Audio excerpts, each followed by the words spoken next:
بسم الله الرحمن الرحيم. عما يتساءلون عن النبأ العظيم الذي هم فيه مختلفون. كلا سيعلمون ثم كلا سيعلمون. ألم نجعل الأرض مهادا والجبال أوتادا وخلقناكم أزواجا وجعلنا نومكم سباتا وجعلنا الليل لباسا وجعلنا النهار معاشا وبنينا فوقكم سبعا شدادا وجعلنا سراجا وهاجا وأنزلنا من المعصرات ماء ثجاجا لنخرج به حبا ونباتا وجنات ألفافا.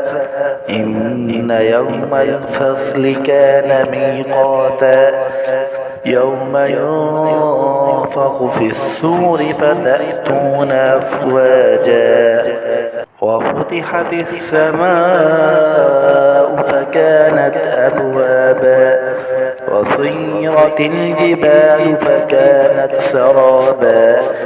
إن جهنم كانت مرصادا للطاغين مآبا لابثين فيها أحقابا لا يذوقون فيها بردا ولا شرابا إلا حميما وغساقا جزاء وفاقا.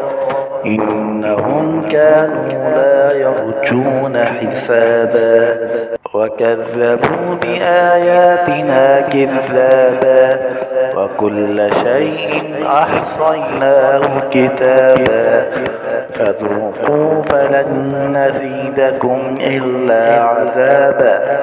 إن للمتقين مفازا حدائق وأعنابا وكواعب أترابا وكأسا دهاقا لا يسمعون فيها لغوا ولا كذابا جزاء من ربك عطاء حسابا. رب السماوات والأرض وما بينهما الرحمن لا يملكون منه خطابا. يوم يقوم الروح والملائكة صفا لا يتكلمون إلا من أذن له الرحمن وقال صوابا. ذلك اليوم الحق فمن شاء اتخذ إلى ربه مآبا.